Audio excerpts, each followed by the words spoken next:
할렐루야. 우리 벽분하고 인사합시다. 잘 오셨습니다. 우리 한 번 더 인사합시다. 당신을 위해 좋은 일이 시작되었습니다. 당신을 위해 좋은 일이 시작되었습니다. 아멘. 오늘 제목을 한번 따라 읽어야 합니다.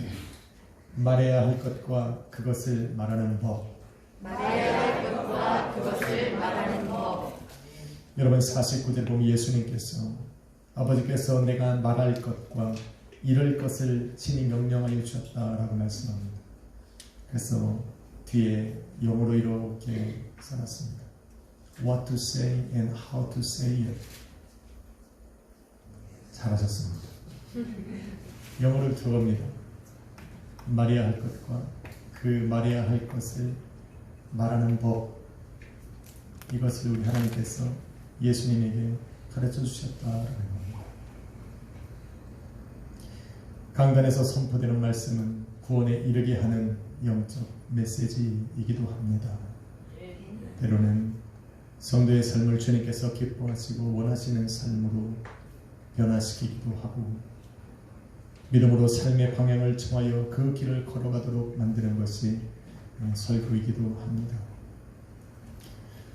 여호와 하나님께서는 당신의 백성 이스라엘과 함께 약속하신 그 가나안 땅으로 들어가는 모세에게 말씀하시며 이르시기를 여러분 출애굽기 18장 20절에 너는 율례와 법도를 그들에게 가르쳐서 마땅히 갈 길과 마땅히 해야 할 일을 알게 하라라고 말씀하셨습니다. 다시 말해서 하나님께서는 당신의 말씀이 곧 그 길을 따라 걸어가는 성도들이 마땅히 걸어가야 할 길을 또 마땅히 해야 할 일을 알게 하는 능력이 있다라고 말씀하고 있는 겁니다. 그래서 저는 우리 하나님께서 예비해 놓으신 그 천국으로 함께 걸어가는 그 과정 중에 우리 하나님의 영생이 여러분의 삶에 있고 또 예수 그리스도를 전함으로 말미암아서 그 길을 걸어감에 있어서 마땅히 가야 할 그 길을 또 그 길을 걸어가면서 마땅히 해야 할 일을 함께 나누면서 은혜를 나누고자 하는 것입니다. 그게 저의 사명입니다. 그게 목사가 해야 할 일이고 설교를 해야 되는 이유입니다.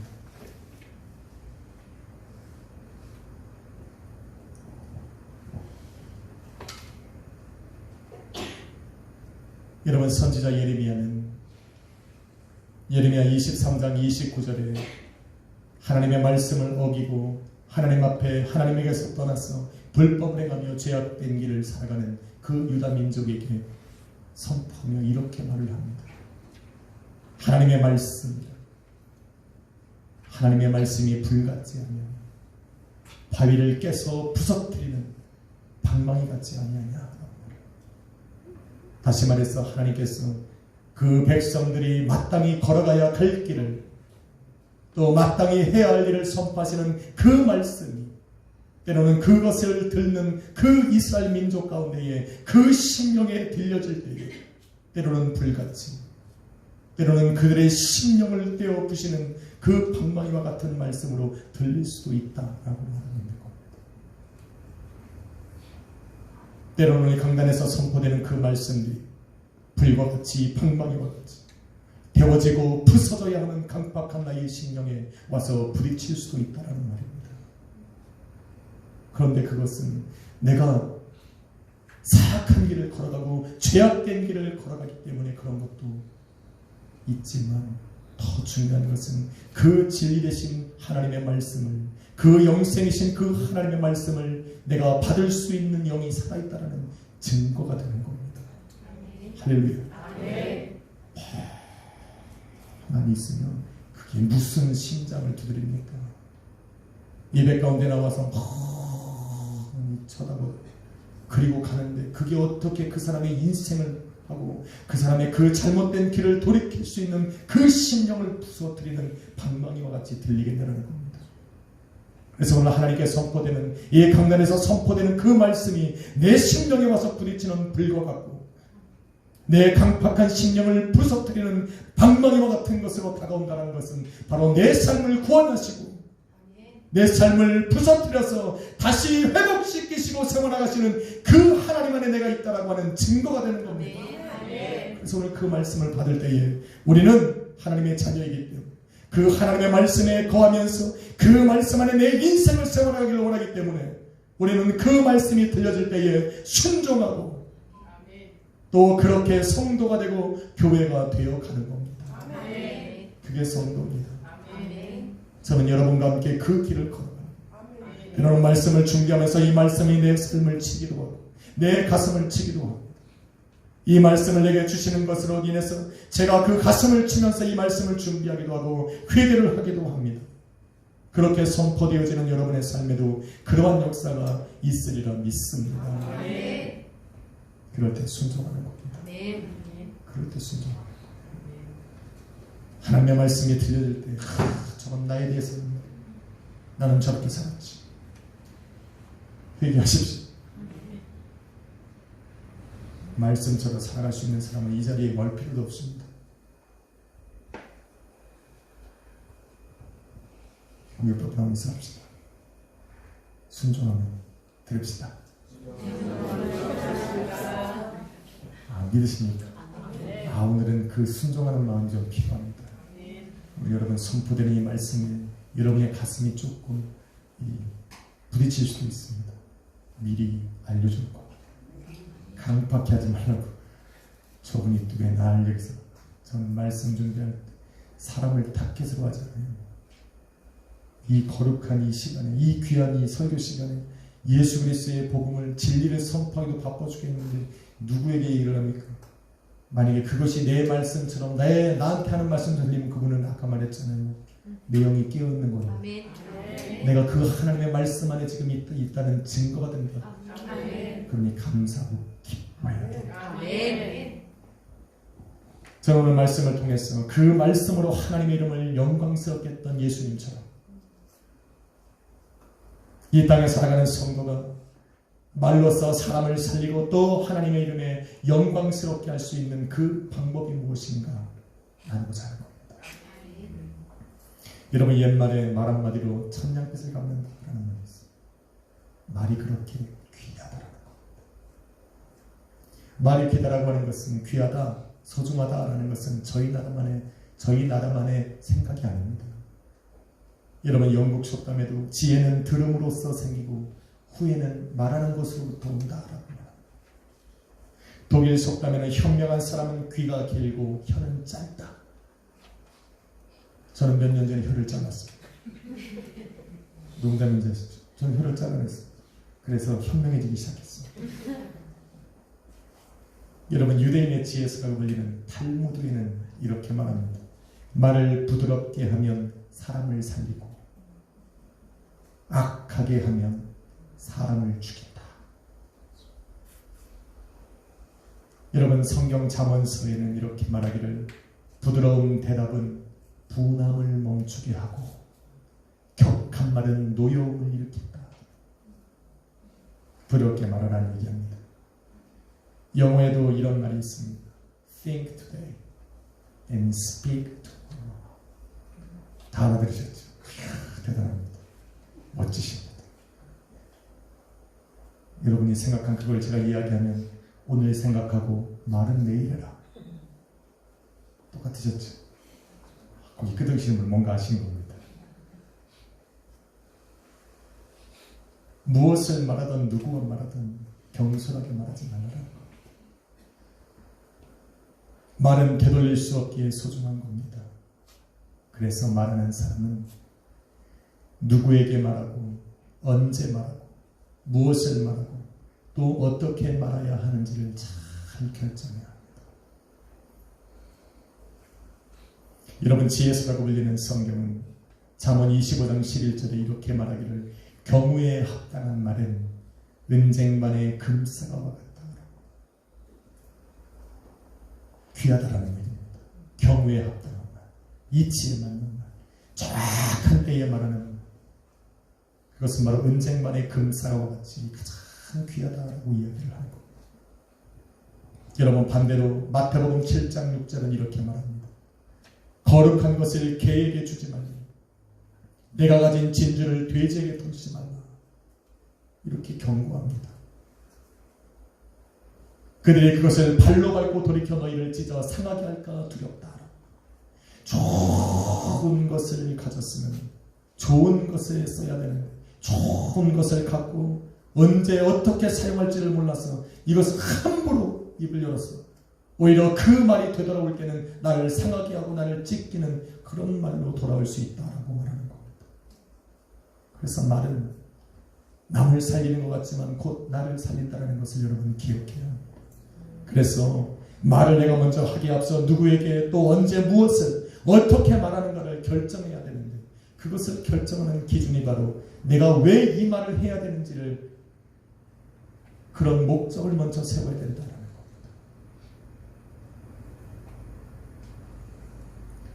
그것들을 결정하는 기준이 바로 말의 목적입니다. 내가 이것을 왜 말해야 하는가? 이 말을 내가 해서 무엇을 얻으려고 하는가? 이 목적을 세우지 않으면 우리는 항상 말에 실수를 하게 됩니다. 만일 말하는 것에 대한 그 목적이 비즈니스면 우리는 고객과 이야기를 하고 필요에 의해서 이야기를 하게 됩니다. 저는 가게에 가면, 식당에 가면 항상 거기서 이렇게 일을 하시고 도와주시는 그분을 이렇게 부릅니다. 언니, 저는 이렇게 부릅니다. 언니, 물 한 잔 주세요. 그러면 저랑 같이 가 우리 박경 변사님하고 임남경 변사님, 목사님, 언니가 뭐예요? 그런데 같이 물 갖고 오시는 분이 되게 좋아해요. 언니라고요. 언니 좋아요. 그리고 뒤에 또 한마디 합니다. 교회는 다니셔? 웃는 얼굴에 침묵됩니다. 네. 그럼 항상 제 옆에 있는 임 변사님 쿡 찔러요. 목사님 꼭 나간다. 식당에 가서 뭐 밥만 먹고 말도 해야지. 목사님 가면 전도 안 하십니까? 전도하잖아요. 그죠? 그렇게 말을 하는 거예요. 비즈니스는 그런 거예요. 비즈니스를 위해서 말을 합니다. 무슨 말을 합니까? 비즈니스와 관련된 거 말해요. 어떻게 말합니까? 잘 말해요. 잘 말하는 게 뭡니까? 거짓말하지 말라는 거예요. 내가 나의 이익을 위해서 저 사람에게 거짓말을 하지 말라는 거예요. 그게 성도가 해야 되는 잘 말하는 거예요. 만약 그 말하는, 내가 지금 말하고 있는 이 목적이 사랑의 표현이고 사랑의 고백이면 우리는 사랑하는 사람과 대화를 하고 있는 거예요. 항상 그 사람만 생각하고 말을 합니다.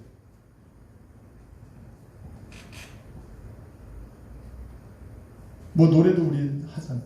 언제나 웃으시는 분은 지금 이게 뭔지 아는 거예요. 이거 분명히 박 전사님 아시는 것 같은데, 저런 분이 아닌데, 이거 찬송 아니죠? 근데 이게 제 머릿속에 있는 거 보니까 제가 안지나서나 우리 사모를 사랑하는 것 같아요. 여러분 친한 사랑 안 해봐서 모르시는 거예요. 이 사랑이 찬양이 아니죠. 이 노래를 하면서 우리는 사랑하는 사람을 생각합니다. 언제 생각해요? 항상 생각해요. 앉을 때, 설 때. 요즘엔 사랑의 대상이 좀 바뀌었습니다. 미안하죠. 인형이한테 바뀌었어요. 좀 서운하더라도 어쩔 수가 없죠.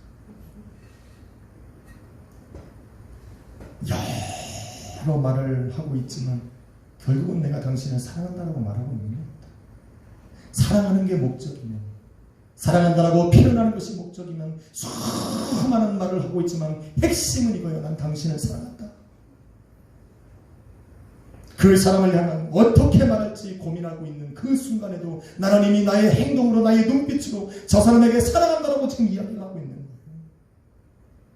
그 사람을 향한 현실로 사랑한다라고 이야기하고, 그 사람에게 참아주고 인내하는 것으로 나는 그 사람을 사랑한다라고 지금 이야기하고 있는 겁니다.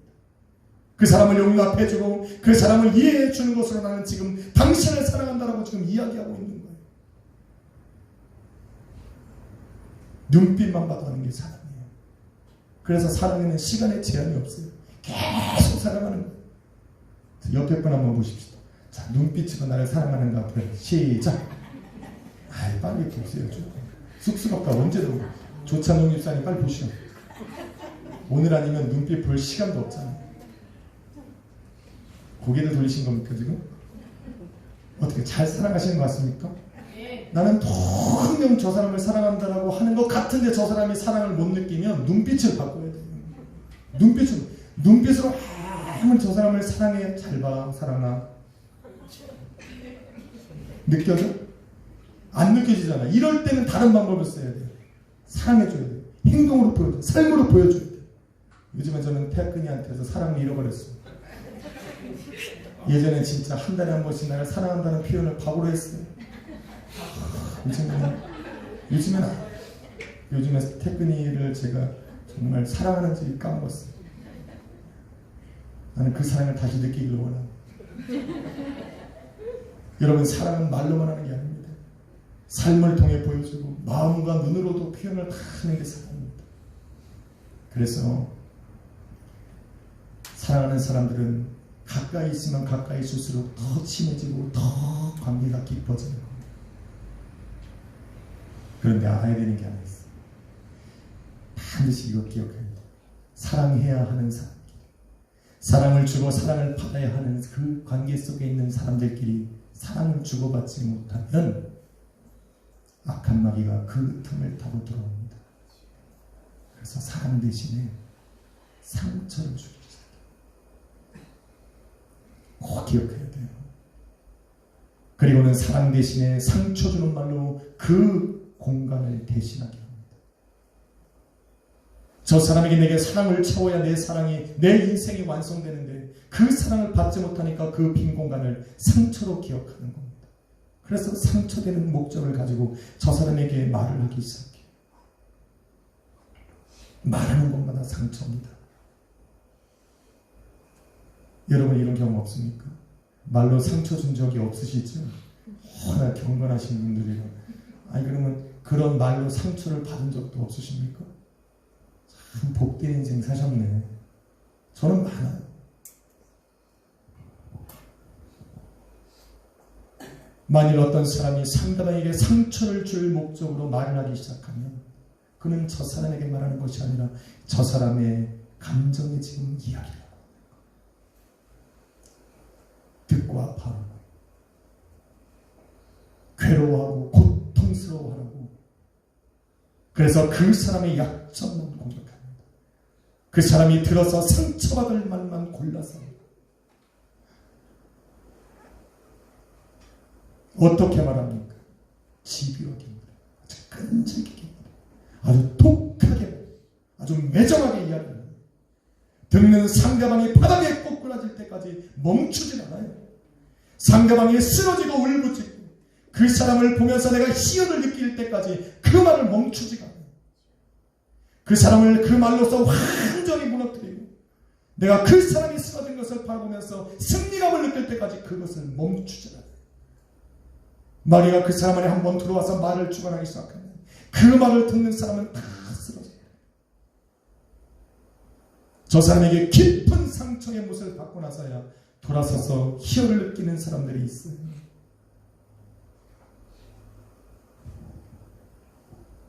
이런 사람들은 진짜 짧은 인생 행복하게 살아야 됩니다. 내가 이렇게 인생을 살겠다라고 이런 일을 하면서 희열을 느끼는 사람은 정말 인생 잘 살아야 돼요. 성경에서 말하는 강도니아 80이라고 하는 이 80년, 이 인생을 살아가는 동안에 정말 잘 살아야 돼요. 기쁨을 누려야 됩니다. 마태복음 18장 10절에 이 작은 자 중에 하나라도 업신여기지 말라. 너희에게 말하노니 저희 천사들이 하늘에서 하늘에 계신 내 아버지의 얼굴을 항상 뵙느니라.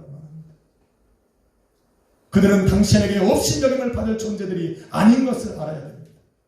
그들에게는 하나님의 형상이 있고 하나님의 호흡이 그들에게 섬시고 있기 때문에 하나님의 눈, 또 하나님께서 눈동자와 같이 그들을 지켜보고 계시는 그들은 하나님의 자녀이고 예수 그리스도께서 내 몸을 삼으신 교회고 성도이기 때문에 그래서 그 작은 자라고 여기고 내 말로서 그들에게 상처를 주면 주는 대로 우리 하나님의 시선은 당신에게로 향하는 거예요. 누군가를 자신보다 작은 자로 여겼어요.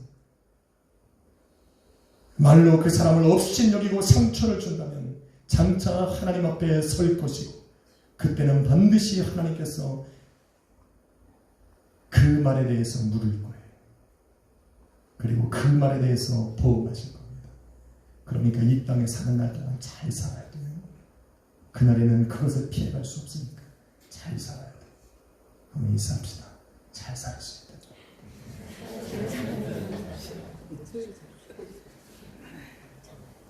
안 그러면 지금까지 한 말을 돌이킬 수 없으니까 회개하시면 돼요. 진짜 회개하시면 돼요. 내 말 한마디로, 내가 눈빛으로, 행동으로, 삶으로, 모습으로 저 사람에게 상처를 줬으면 회개해야 돼요. 안 그러면 정말 이 땅에 살아가는 날 동안 잠시라도 잘 살아야 돼요. 행복하게 살아야 돼요. 아니면 영원히 불행하게 살아야 돼요.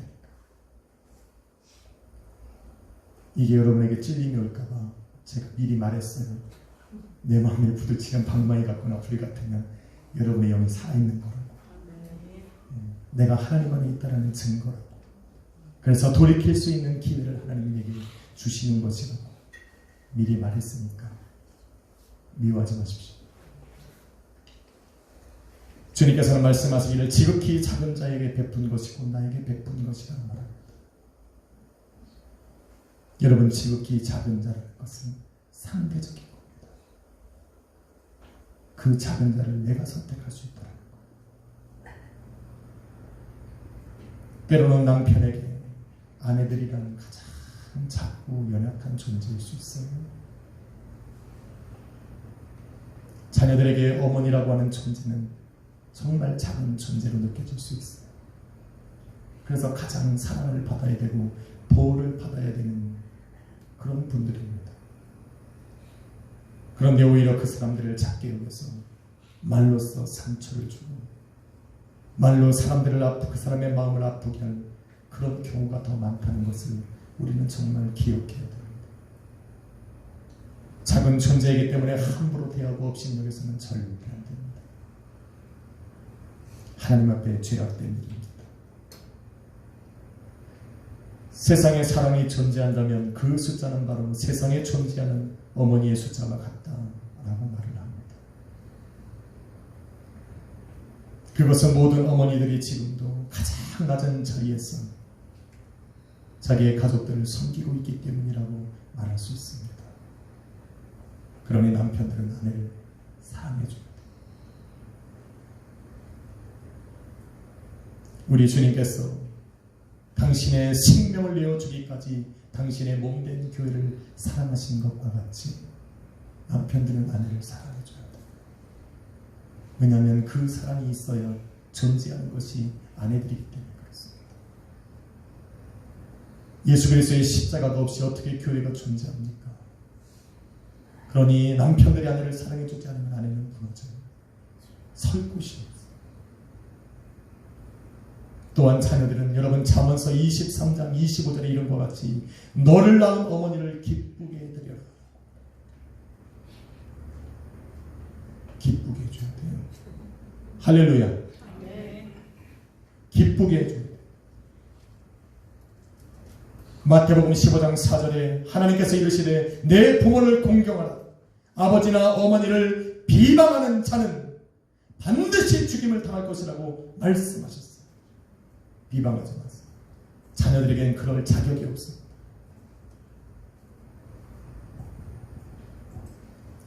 아멘이십니까?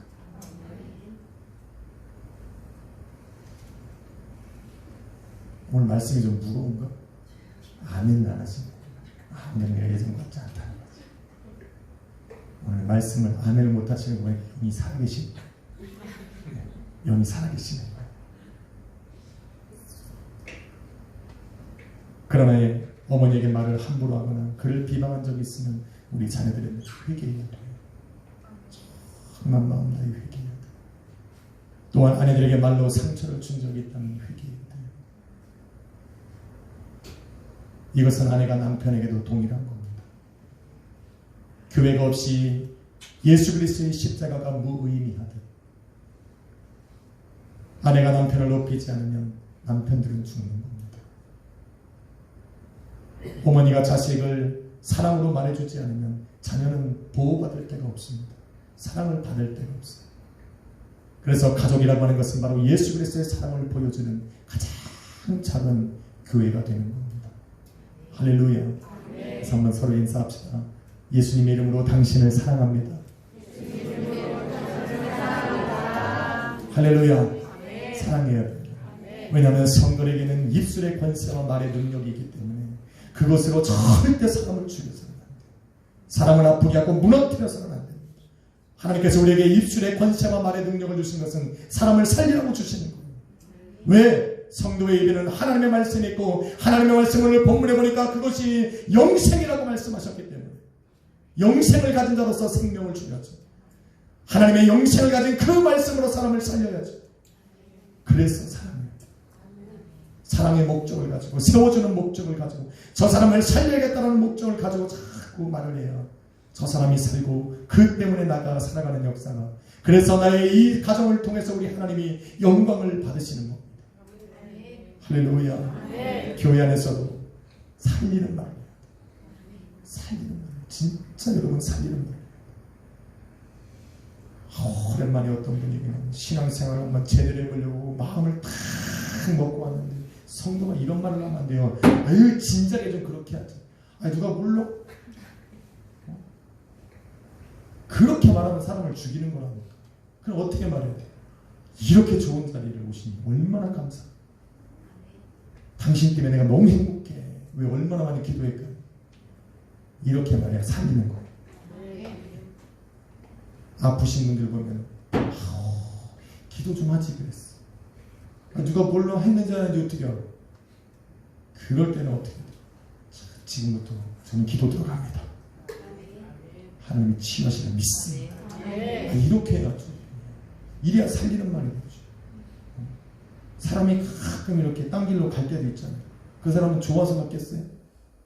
이미 간 걸 어떡해요? 왜 그랬어가 아니에요. 그럴 때는 돌아와.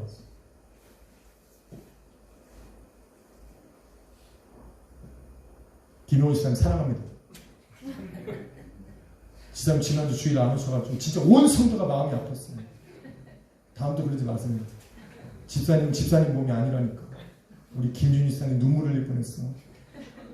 나중에 커피 한 잔 사주셔야 돼. 사랑해서 그래요 진짜. I love you. 이 자리에 있어야 되는 분은 꼭 그 자리에 앉으셔야 돼요.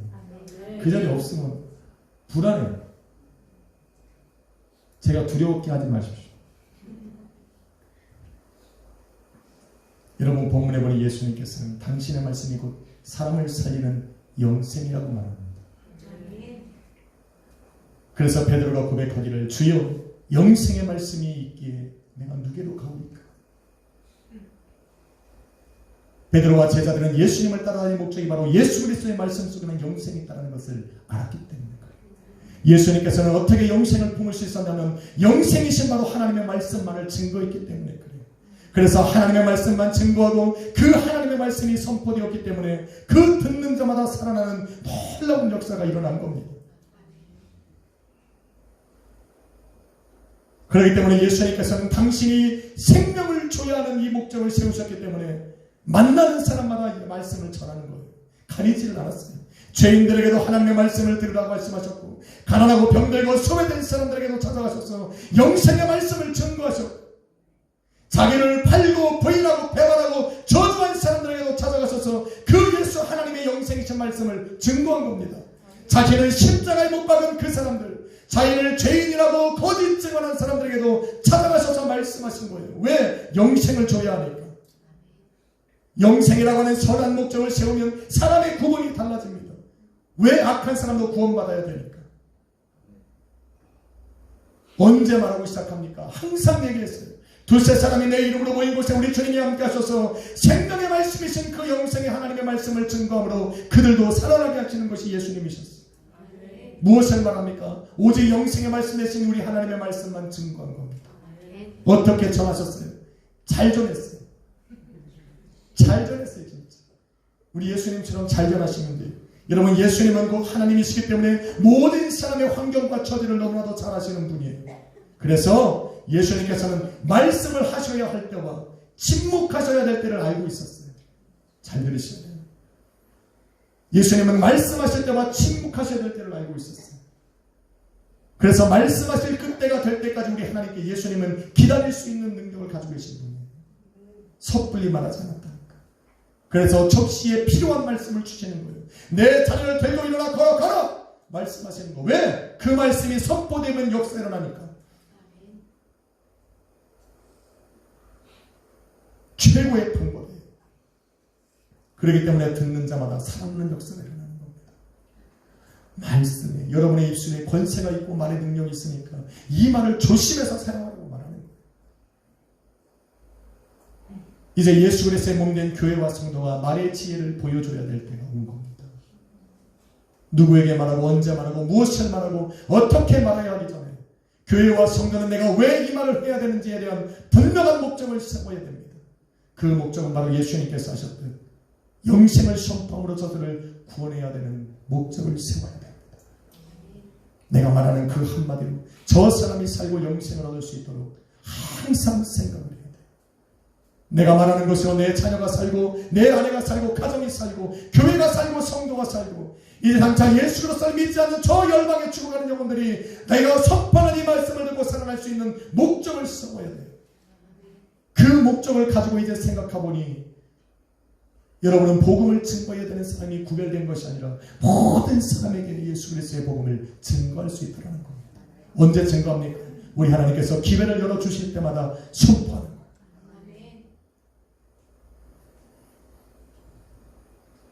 무슨 것을 선포합니까? 무슨 말을 나를 살리시고 내게 영생 되시는 그 하나님의 말씀과 예수 그리스도의 십자가의 복음을 증거하는 거죠. 기회가 되면 그 얘기를 하는 거예요. 내가 비즈니스를 만났어도 그 사람에게 마지막으로는 얘기할 수 있잖아요. 왜 여러분이 가진 것이 가장 기쁨의 말이 뭡니까? 바로 이 하나님의 사랑이잖아요. 그러니까 하나님의 사랑을 전해줘야죠.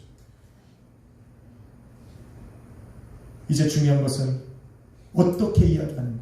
오늘 본문에 보니까 여러분 말해야 할 것은 이미 알았어요. 뭐라고 그랬어요? 하나님의 사랑과 예수 그리스도의 십자가의 복음이라고 이야기했어요. 그러면 그것을 말하는 법은 어떻게 합니까? 어떻게 말해야 합니까? 잘 말해야지. 예수님은 잘 말할 수 있었어요. 왜냐하면 그분이 하나님이시니까. 사람의 마음을 너무나도 잘 아시니까 때와 환경에 맞춰서 그 사람의 환경과 처지에 맞춰서 말하실 때와 침묵하실 때를 기다릴 수 있었어요. 그건 예수님이 하시는 거고 저와 여러분도 이제 잘 말해야 되는데 어떻게 하면 될까? 사도행전 4장 25절에 우리 하나님께서 이렇게 말합니다. 내 종 다윗을 통하여 성령으로 말씀하셨더라. 아유 중요한 말인데 아멘이 없으시고 다시 한 번 할 테니까 호흡을 해주셔야 돼요. 이 중요한 결론입니다. 사도행전 4장 25절에 우리 하나님께서는 내 종 다윗을 통하여 성령으로 말씀하셨더라. 할렐루야. 성도가 지혜롭게 말하는 어떻게 말하는가? 가장 최고의 방법은 성령으로 말하는 것. 그게 가능할까? 목사님이나 가능한 거, 전도사님이나 가능한 거 아닙니까?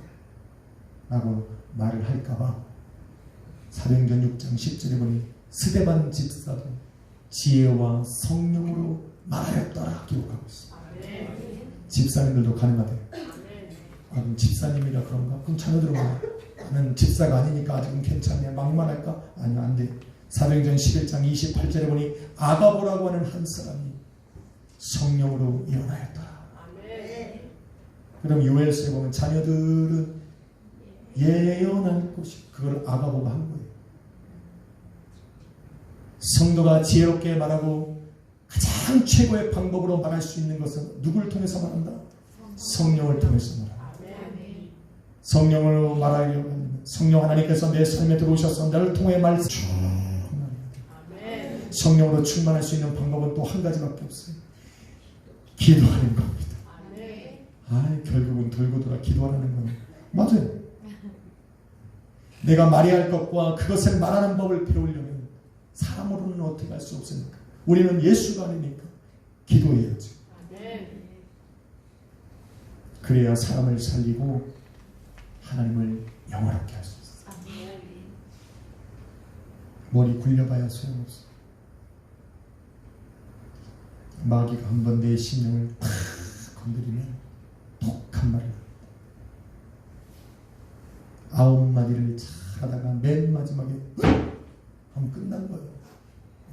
그러니까 끝까지 잘해야 돼. 정말 나를 잘 참고 오늘 하나님 그런 마음이 내게 찾아오면 회개하고 내 마음을 다스릴 수 있는 그 마음을 내게 부어달라고 성령 하나님을 의지해야 됩니다. 사랑하는 성도 여러분, 오늘 얼마나 많은 사람들과 말을 하고 사셨습니까?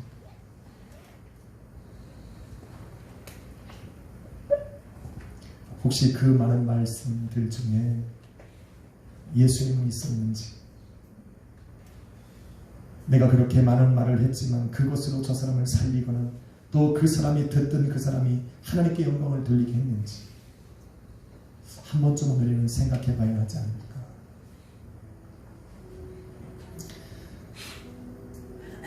만일 기회가 없으셨다면 기회를 달라고 기도하셔야 돼요. 하나님, 내가 예수 그리스도의 복음을 전하고 하나님의 사랑을 전함으로 말미암아 저 사람을 살리고 하나님께 영광 돌릴 수 있는 기회를 주십시오. 기도해야 되죠. 만일 그 기회가 주어졌다면, 그런데 내가 입술 열어서 그 얘기를 하지 못했다면 또 기도해야 돼. 하나님, 내게 그 기회를 잡을 수 있는 용기와 담대함을 주옵소서. 오늘도 그 기회를 잡고 내가 예수 그리스도의 복음을 증거할 수 있는 삶을 살았다면 또 기도해야 돼. 하나님, 내게 들은 그 말을 듣고 저 사람이 변화되게 해달라고. 그래서 우리 성도는 기도로 시작해서 기도로 끝나는 겁니다. 역사는 누가 합니까?